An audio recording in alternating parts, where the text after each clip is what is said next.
যে সন্তান আপন জায়গায় অনেক যোগ্য, অনেক প্রতিষ্ঠিত, কিন্তু সেই সন্তান বাবা মার প্রতি দায়িত্ব জ্ঞানহীন, সে সন্তান মানুষ হিসেবে ভালো মানুষ যদি না হয়, তো এই সন্তান কখনো বাবা মার চোখ জোড়ানো নয়ন জোড়ানো সন্তান হয় না।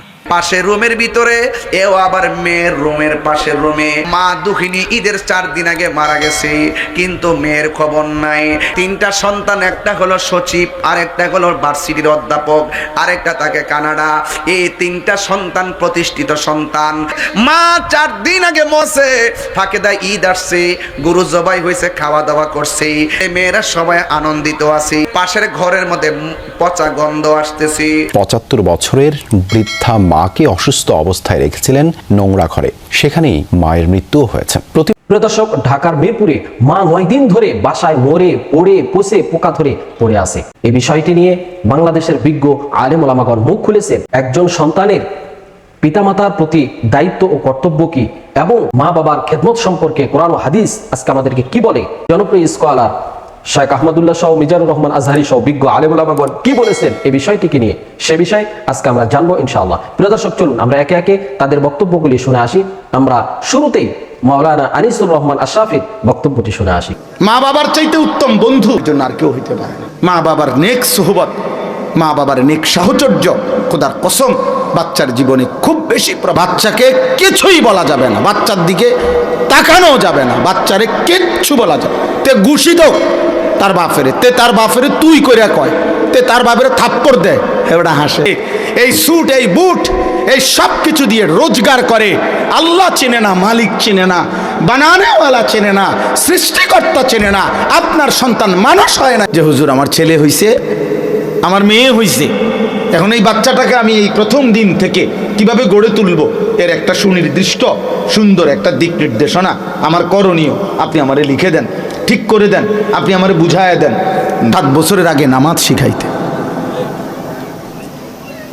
আল্লাহ নবী সাল্লাল্লাহু আলাইহি ওয়াসাল্লাম তো বলছেন 7 বছর বয়সের বাচ্চাকে নামাজ পড়াও, তাহলে তার আগেই শিখাও সামান্য, তার 10 বছরের ভিতরে কমপ্লিট তাকে নামাজি বানায় ফেলো। 10 বছর বয়সী বাচ্চা যদি নামাজ না পড়ে তাহলে তাকে শাসন করো, প্রহার করো। আপনার সমস্ত বাচ্চাদের জীবন থেকে পরিমিত শাসন, পরিমিত সংশোধন, মা বাবার কিছুটা নিয়ন্ত্রণ, এটা টোটালি এই আধুনিক ইউরোপের এই স্লোগান থেকে এটা তারা কৌশল করে উঠায় দিছে। বলছে যে না, বাচ্চাকে কিছুই বলা যাবে না, বাচ্চার দিকে তাকানো যাবে না, বাচ্চারে কিচ্ছু বলা যাবে। তার বাপের থাপ্পড় দেয়। 5 বছরের নাতি হাসান, ওনার মুখ থেকে সাদকার খেজুর মসজিদে নববীর বারান্দায় খেজুর মুখে দিছে উনি, আল্লাহ নবী মুখের থেকে খুলে ফেলে দিছে। 10 বছরের বাচ্চা নবীজির সামনে খাইতে বসে হাত নাড়াচ্ছে, আল্লাহ নবী সাল্লাল্লাহু আলাইহি ওয়াসাল্লাম তৎক্ষণাৎ সংশোধন করছে যে হে আল্লাহর বান্দা, ইয়া গোলাম, হে প্রিয় বৎস, সাম্মিল্লাহ, বিসমিল্লাহ বলো, কুল বিয়ামিনিকা, ডান হাতে খাও, কুল মিম্মা ইয়ালিকা, তোমার সামনের থেকে খাও। ইসলামের একটি বিশেষত্ব এটা মনে রাখবেন। ইসলামের কোরআন সুন্নাহর মাদ্রাসার দ্বীনি ইলমের একটি বিশেষত্ব হলো এখানে তারবিয়াত তালিমের সাথে অঙ্গাঙ্গিভাবে জড়িত। এখানে শব্দও শেখায়, আখলাকও শেখায়। এখানে এটাও বলে পড়াও মুখস্থ করতে হবে বসেও। এই খামখেয়ালি আর অবহেলার কারণে নিজ প্রতিষ্ঠান, এটা তার স্কুল, এই স্কুলে বাচ্চাটা পড়ে, এই স্কুলের বাউন্ডারি ওয়ালের কোনাত খারাইয়া হেতে মতে কি রে বেটা, এটা তোর স্কুল বেটা, তোর প্রতিষ্ঠান বেটা। ইসলামের কথা হইল এটার সাথে গভীর সম্পর্ক। আল্লাহ নবী সাল্লাল্লাহু আলাইহি ওয়াসাল্লাম বলছেন ওয়াফাররিকু বাইনাহুম ফিল মাদাজি', 10 বছর বয়সী বাচ্চাকে বিছানা আলাদা করো। 2 ভাই, আপন 2 ভাই, এক লেফ এক কম্বল এক কাঁথার নিচে শুইতে দিবা না, রাসূলুল্লাহ সাল্লাল্লাহু আলাইহি ওয়াসাল্লাম নিষেধ করছে। 10-11 বছরের বাচ্চাকে দেখছে যে চুল কাটাইছে, তো চুল কাটানোর পরে নবীজি দেখছে যে চুলের একদিকে একটু বড়, আরেক দিকে চুল একদম কাটানো, মানে চুল নাই। সরাসরি আল্লাহ নবী সাল্লাল্লাহু আলাইহি ওয়াসাল্লাম বলছেন যে হয় পুরাটা কাটো, হয়তো পুরাটা সমান রাখো। প্রথম দিন থেকে যদি মুসলমানের বাপ এটা বলতো যে বাবা তুমি এটা কি চুল রাখলা, তাহলে কি সে ঠিক হইতো না? না, ফুলান মানুষ, হয়তো বুড়ো হলে ঠিক হইব। 85 বছর বয়সে। সেই সময় তো ঠিক না হয়ে উপানে আড্ডি মাড্ডি নাই জোরাজারি নাই, এটা জরুর খোদার, এটা হাদিস। মায়ের যে কষ্ট, এই কষ্টটা আমাদের ওয়াইফ, বোন, তারা যখন বাচ্চা মানুষ করে তখন আমরা দেখতে পাই যে কি প্রচন্ড কষ্ট করে। শীতের কনকনে ঠান্ডা, মা দেখা যাচ্ছে যে সারা রাত বাচ্চাকে বুকের মধ্যে জড়ায় ধরে আছে। আমার মা আমার ক্ষেত্রে এটাই করছে, এবং আমার মনে হয় যে আমরা যারা এই লাইভে যুক্ত হচ্ছি প্রত্যেকের মায়ের যদি গল্পটা মিলাই, গল্পটা এরকমই হবে। তারপরে সেই বাচ্চারা যখন বড় হয়, হওয়ার পরে এক একজন এক এক ক্ষেত্রে সেরা হয়ে যায়, অথচ যেই মা তাদেরকে কষ্ট করলো সেই মায়ের যত্ন 3টা-5টা বাচ্চা মিলে করতে পারতেছে না। এর থেকে বড় বিকলাঙ্গ, পঙ্গু, অথর্ব বাচ্চা আমার মনে হয় দুনিয়ার মধ্যে না থাকাই ভালো। একজন বুয়েটের প্রফেসর, তারপরে বলা যেতে পারে যে একজন জয়েন্ট সেক্রেটারি, যুগ্ম সচিব পদমর্যাদার একজন মানুষ, এবং আরেকজন মনে হয় কানাডা প্রবাসী, এইরকম সকল 3 ব্যক্তির মানে জাগতিকভাবে তো সকলে আমরা বলি না যে একজন বিসিএস অফিসার হয়েছে, একজন বুয়েটে যেখানে পড়াটাই অনেকের স্বপ্ন, সেইখানকার প্রফেসর, একজন বিদেশে কানাডায় স্থায়ী অস্থায়ী ভাবে আছে। এর মধ্যে যে পাগল মানে মানসিক ভাবে অসুস্থ লোকজন যে জায়গায় থাকে তাও তো অনেক ভালো, যেই চেহারা দেখলাম ডুবে। এবং দেখেন, আমি চিন্তা করার চেষ্টা করছি যে আসলে কি হইতে পারে, মানে হইলো কেন, আল্লাহ ভালো জানেন, কিন্তু আমি ধারণা করি যে আসলে কি হয়েছে। ঈদের আগে পরে কোনো বাচ্চা কাচ্চা মায়ের সাথে ছিল না, মায়ের ওই ঈদের কথাগুলো মনে পড়ছে, বাচ্চাদের বাসায় আসা, একসাথে আনন্দ করা, সবাই মিলে গল্প করা, মা বুড়া হইলেও খেয়াল পায়। এবং ওই চিন্তা যখন আসছে, দেখছে আশেপাশে কোনো বাচ্চা কাচ্চা কেউ নাই, নাতি নাতনি নাই, কিছু নাই। এই যে কষ্ট, এই কষ্টে হয়তো হার্টবিট খোঁচর মোচর হয়ে গেছে। এই মানুষগুলো কেমন অমানুষ হইতে পারে যে আমরা কি আচ্ছা কোনো কারণে ধরলাম যে মাকে আলাদাই রাখতেছি, ধরলাম, এরা এইটা যদি চিন্তা করতে, আচ্ছা আমি একদিন মায়ের সাথে কথা বলতে পারলাম না, ফোন ধরতেছে না, তাহলে হচ্ছে যে এটা কি যে ঠিক আছে একটু তাহলে আমি আশেপাশের যারা আছে তাদের দ্বারা একটু খোঁজ খবর নেই। আচ্ছা খোঁজ খবর 2 দিনে পাইলাম না, তাইলে কাউকে পাঠাই, একটু খোঁজ নিলেও তো আমি জানতে পারতাম যে আমার মা বেঁচে আছে না মরে গেছে নাকি অভিমান করছে, কি ব্যাপার। তো দুঃখজনক, দুনিয়ায় তারা মানুষদের সামনে যেই খারাপ দৃষ্টান্ত স্থাপন করলো, এইটা আমার মনে হয় যে এইটা থেকে প্রত্যেক বাচ্চাদের, ছেলে মেয়েদের শেখা উচিত যে মানুষ কতটা ঘৃণার চোখে দেখে। একজন মানুষ যত বড় জীবনে সফল হোক না কেন, মা বাবার সাথে যে ভালো আচরণ করে না, তাদের প্রতি মানুষের ধারণাটা কেমন হয়। বলছে আপনাকে মানুষ করছে, এখানে বলতে হবে কেন, এটা তো নিজের মনের ভিতর থেকে। 3 জন ছেলে থাকার পর মায়ের খোঁজ নিচ্ছে। 8-10 দিন আগে মা পৃথিবী থেকে বিদায় নিয়েছে, পুলিশ এসে খুঁজলো। এক বাসার পাশের ঘরের ভিতরে, আবার মেয়ের রুমের পাশের রুমে, মা দুঃখিনী ঈদের 4 দিন আগে মারা গেছে, কিন্তু মেয়ের খবর নাই।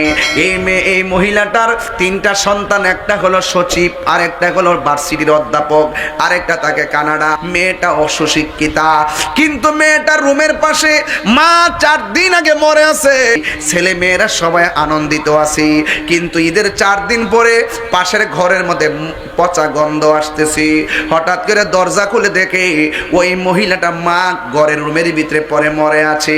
তোদের মা পরে আছে কেমনে রে? তোদের মুখের ভিতরে কুরবানির গোশত গেল, ঈদ আইছে, মার খবর কি তোরা একটা বার নিতে পারলি না? 4টা সন্তান, একটাও মার খবর নেই না।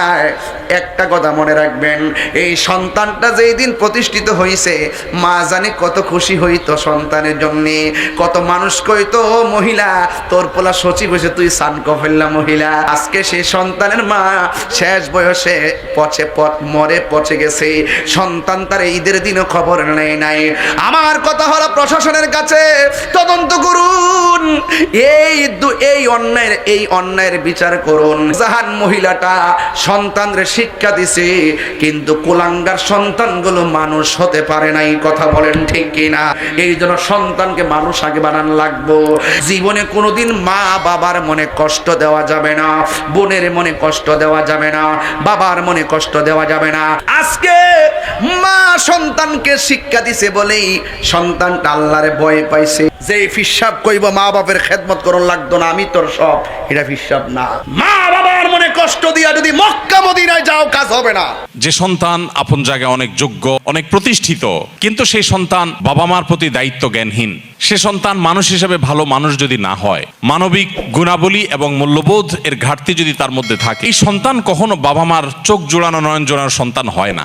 এমন কোন সন্তান থাকে যে সন্তানের হয়তো জাগতিক যোগ্যতা অনেক বেশি না থাকে, শিক্ষা দীক্ষা অনেক বেশি না থাকে, সমাজে অনেক বেশি প্রতিষ্ঠিত না হয়, কিন্তু সে মানুষটা ভালো মানুষ হয়, বাবা মার কেয়ার করে, যত্ন নেয়, বাবা মাকে ভালোবাসে, শ্রদ্ধা করে, সুসন্তান হিসাবে নিজেকে গড়ে তুলতে পেরেছে, আদর্শ মানুষ হিসাবে গড়ে তুলতে পেরেছে, বাবা মার নয়ন জোড়ানো সন্তান হয়। ঠিক একইভাবে আজ সাধারণ শিক্ষায় শিক্ষিত হয়ে আমাদের সন্তানরা আমাদের জীবনমানকে উন্নয়নের জন্য অবদান রাখছে, সেটা যেন আমাদের জন্য প্রয়োজন। এর চাইতে অনেক বেশি প্রয়োজন আমাদের সন্তানরা মনুষ্যত্ব শিখবার। ওলামা একরাম এবং দিনী শিক্ষা প্রতিষ্ঠানগুলো সে কাজটা নির্লসভাবে করে যাচ্ছে, এবং এটুকুন কাজ যদি এদেশে টিকে না থাকতো তো আজ এই সমাজ হয়তো বসবাসের উপযুক্ত থাকতো না। এখনও আমরা জানি দেশে যত শিক্ষিত মানুষ হয়েছে গত 2 দশক, 3 দশক, 4 দশক, 5 দশক আগে, সেই সময়ের তুলনায় এখন আমাদের দেশে সাধারণ শিক্ষিত মানুষ, ডাক্তার, ইঞ্জিনিয়ারের সংখ্যা পরিমাণে কম না বেশি? বেশি। কিন্তু সেই সাথে নীতিবান, আদর্শবান, মুত্তাকি, আল্লাহভীরু ভালো মানুষের সংখ্যা বাড়ছে না কমেছে? পরিষ্কার হয়ে গেল যে আমরা অনেক শিক্ষিত মানুষ পেয়েছি, কিন্তু ভালো মানুষের সংখ্যা কিন্তু দিন দিন কমে যাচ্ছে। যে আমার সন্তানকে আমি মানুষের মতো মানুষ হিসাবে গড়ে তুলব, সে সৎ মানুষ হবে, আর কিছু হোক বা না হোক, সে ডাক্তার ইঞ্জিনিয়ার হতে পারুক বা না পারুক, সে বিসিএস ক্যাডার হতে পারুক বা না পারুক, সে ভালো পরিচিত পপুলার কোনো আলেম বা তুখুড় কোনো হাফেজ হতে পারুক বা না পারুক, সে যেন ভালো মানুষ হয়, সে যেন মুত্তাকি হয়, সে যেন পরহেজগার হয়। আজ শিক্ষিত সন্তান নিয়ে বাবা মা যতটা সুখে আছেন, এই সমাজে এত শিক্ষিত সন্তান না থাকলেও বাবা মারা অনেক বেশি সুখী ছিলেন, সন্তানরা অনেক বেশি সুখী ছিলেন একটা সময়।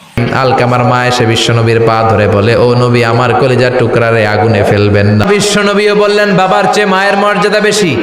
এক হাদিসে বললেন 3 গুণ, আর এক হাদিসে বললেন 4 গুণ। সাহাবী বললেন, কার সাথে ভালো আচরণ করব? বিশ্বনবী বললেন, উম্মুক, তোমার মায়ের সাথে। তারপরে বললেন মায়ের সাথে, তার চম্বারে বললেন তোমার পিতার সাথে। এজন্য আল্লাহ ডেকে বলে, গোলাম খবরদার মায়ের সাথে ভালো আচরণ করবা, কারণ হামালাতহু উম্মুহু, বাবা তোমারে পেটে ধরে নাই, পেটে ধরেছে কে? 2 বছর বাবা দুধ খাওয়ায় নাই, দুধ খাওয়ালো কে? কয় লিটার দুধ আপনি সাবার করছেন মায়ের বুকের, কোনো হিসাব আছে?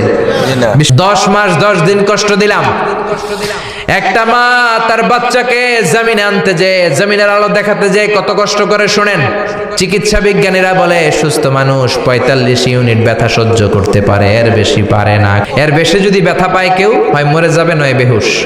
আমার আর আপনার মা আমাকে আর আপনাকে জন্ম দিতে যে 57 ইউনিট ব্যথা সহ্য করেছিল ডেলিভারির দিন। 57 ইউনিট, 57 ইউনিট প্লাস, তার চেয়েও বেশি। যেটা কোনো অ্যাক্সিডেন্টে আপনার দেহের 20টা হাড্ডি একসাথে ভেঙে গেলে যত ব্যথা, এর চেয়েও বেশি ব্যথা। পর্দার মা বাবার সাথে খারাপ আচরণ করো না। মা বাবার সাথে খারাপ আচরণ করলে যত বড় আল্লাহর ওলি হও, কাজ হবে না। মৃত্যুর আগে দিয়ে আলকামার মুখ দিয়ে কালেমা বেরোয় না। সবাই মিলে আলকামারে বলে, ও আলকামা, কালেমা কালেমা পড়ো। আলকামার সামনে সবাই পড়ে লা ইলাহা ইল্লাল্লাহ, কিন্তু আলকামার মুখ দিয়ে বের হয় না। বিশ্বনবী আলকামার বউরে ডেকে পাঠালেন, ও আলকামার বউ, আলকামা কেমন ছিল? আলকামার বিবি বলে, খুব নামাজি ছিল নবী, জিকির করতো, তাহাজ্জুদ মিস হতো না। আলকামার বাবা মা দুইজনের কেউ বেঁচে আছে নাকি? আছে, মা আছে। আলকামার মারে ডাকো। বিশ্বনবী আলকামার মারে বললেন, ও আলকামার মা, তোমার বেটা আলকামা কেমন ছিল? আলকামার মা বলে, ভালো ছিল, নামাজ পড়তো নি পড়তো, রোজা রাখতো নি রাখতো, তোমার সাথে কেমন আচরণ করতো? এই কথা জিজ্ঞেস করার পরে আলকামার মা কান্না শুরু করে দিয়েছে। ও নবী, আমার কথা শুনতো না, বউ পাগলা ছিল, নামাজ রোজা ঠিকই ছিল, কিন্তু আমার কথার গুরুত্ব দিত না, অনেক কষ্ট দিছে আমারে। আলকামার মা বলে, না, মাফ করব না। বিশ্বনবী বললেন, লাকড়ি আনো, আগুন জ্বালাও, আলকামারে আমরা আগুনে ফেলবো। লাকড়ি আনা হলো, দাও দাও দাও দাও করে আগুন জ্বালানো হলো। ইন দ্য মিন টাইম আলকামার মা এসে বিশ্বনবীর পা ধরে বলে, ও নবী, আমার কলিজার টুকরারে আগুনে ফেলবেন না। আলকামা, 10 মাস 10 দিন আমি পেটে ধরেছি, আগুনে ফেলবেন। বিশ্বনবী বললেন, তাহলে মাফ করছো কিনা বলো। চোখের পানি ছেড়ে দিয়ে বলে, নবী যান, আলকামার ব্যাপারে আমার মনে আর কোনো দুঃখ নাই, আমি আমার আলকামারে মাফ করে দিলাম। প্রিয় দর্শক, এতক্ষণ আমরা শুনছিলাম বাংলাদেশের বিজ্ঞ 5 জন আলেমের কাছ থেকে যে পিতামাতার প্রতি একজন সন্তানের কতটুকু দায়িত্ব ও কর্তব্য, সন্তানরা কিভাবে পিতামাতাকে সম্মান করবে, কিভাবে আদর যত্ন করবে, কিভাবে ভালোবাসবে, আল্লাহ রাব্বুল আলামিন কোরআনুল কারীমে বিস্তারিত আলোচনা করেছেন।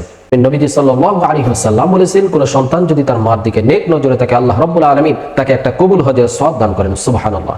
এই জন্য আমরা পিতামাতার প্রতি সদয় হব, পিতামাতার সাথে ভালো আচরণ করব, পিতামাতার সাথে ভালো ব্যবহার করব। আল্লাহ রাব্বুল আলামিন এটি আদেশ করেছেন। প্রিয় দর্শক, আমরা এখানে বিজ্ঞ 5 জন আলেমের কথাগুলি শুনলাম। এই 5 জন বিজ্ঞ আলেমের মধ্যে থেকে যার কথাগুলি কোরআন হাদিসের দলিল ভিত্তিক মনে হবে, আমরা তার কথাটাই তার মতটাই গ্রহণ করে নেব ইনশাআল্লাহ। প্রিয় দর্শক, সর্বোপরি আল্লাহ তাআলার কাছে দোয়া করি, যে মা 9 দিন ধরে ঘরের মধ্যে মরে পড়ে আছে, সেই মাটিকে আল্লাহ রাব্বুল আলামিন যেন জান্নাতুল ফিরদাউস নসিব করেন এবং সেই মার জীবনের সব গুনাহগুলি যেন আল্লাহ রাব্বুল আলামিন মাফ করে দেন। এই আল্লাহ তাআলা আমাদের সবাইকে যেন আমাদের যাদের পিতামাতা বেঁচে আছে আমরা যেন খেদমত করতে পারি, সে তৌফিক যেন আল্লাহ রাব্বুল আলামিন আমাদেরকে দান করেন। প্রিয় দর্শক, আমরা একেবারে ভিডিওর শেষ প্রান্তে চলে এসেছি। আজকের মতো আমি মিনারুল ইসলাম এখানেই বিদায় নিচ্ছি। দেখা হবে অন্য কোনো ভিডিওতে। সে পর্যন্ত সকলে ভালো থাকবেন, সুস্থ থাকবেন। আসসালামু আলাইকুম ওয়া রাহমাতুল্লাহি ওয়া বারাকাতুহু।